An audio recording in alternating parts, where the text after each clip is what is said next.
Top quality और consistent performance के लिए सिर्फ सिल्वर पंप नाम याद रखना। रूसी धरती पर कुर्स्क को लेकर एक और बड़ी खबर है, जहां पर भीषण हमला किया गया।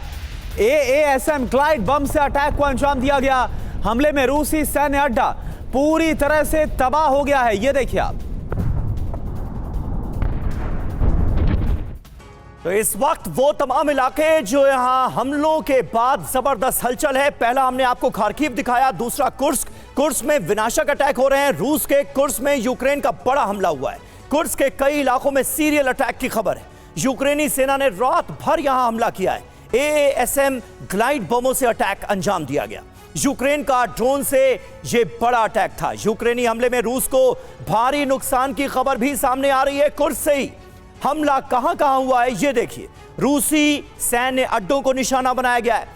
जो रूसी सेना की पोस्ट हैं उन्हें निशाने पर लिया है यूक्रेन ने। खास बात यह है कि कुर्स्क में रूस यूक्रेन की सेना आमने सामने है। कुर्स्क में कई महीने से यूक्रेन की सेना मौजूद है, लेकिन उसके बावजूद भी यूक्रेन कुर्स्क के मैदान में रूस को एक बड़ी चुनौती देता हुआ दिख रहा है। लेफ्टिनेंट जनरल वीके चतुर्वेदी, इस चुनौती को, इस चैलेंज को आप कैसे देखते हैं? कुर्स्क में क्या होता नजर आ रहा है? समीर, आपको मालूम है कि कुर्स्क में यूक्रेन ने एक हमला करके इस एरिया को कैप्चर कर लिया था, लेकिन जब रशिया ने रिटेलिएट किया तो उनको वहां से वापस खदेड़ दिया था।